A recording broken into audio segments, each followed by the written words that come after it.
जर तुम्ही ह्या सगळ्या वैष्णवीच्या शरीरावरती झालेल्या जखमा बघितल्या तर ती आत्महत्या असू शकत नाही.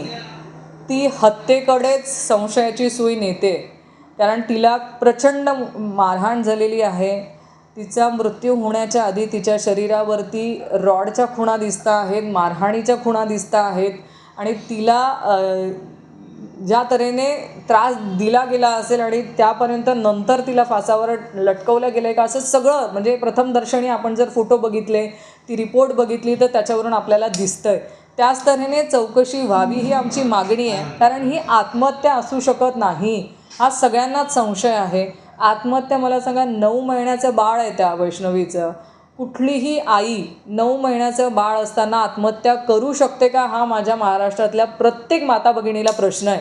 आपण आपल्या मुलांना जीवापाड जपतो, आपल्यापेक्षा आपलं बाळ हे आपल्यासाठी महत्त्वाचं राहतं. आई कुठल्याही संकटातून बाहेर निघते, कुठल्याही संकटांना तोंड देते. आम्ही लढतो पण आम्ही आत्महत्या करायचा विचार करत नाही कारण आम्हाला आमच्या बाळाची काळजी असते. कुठली आई 9 महिन्याचं बाळ सोडून आत्महत्या करेल हो? कुणालाही विश्वास बसणार नाही. त्यामुळे जे काय FIRमध्ये कलम लावलेले आहेत ते कलम वाढवण्यात यावे.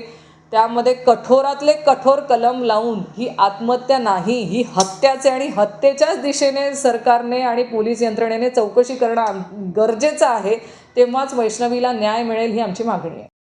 गांधी तीर्थ निसर्गाच्या सानिध्यात महात्मा गांधींच्या जीवनावरील जगातील पहिले मल्टीमीडिया म्युझियम. आजच भेट द्या. गांधी तीर्थ, जैन हिल्स, जळगाव. अधिक माहितीसाठी www.gandhifoundation.net वर व्हिजिट करा.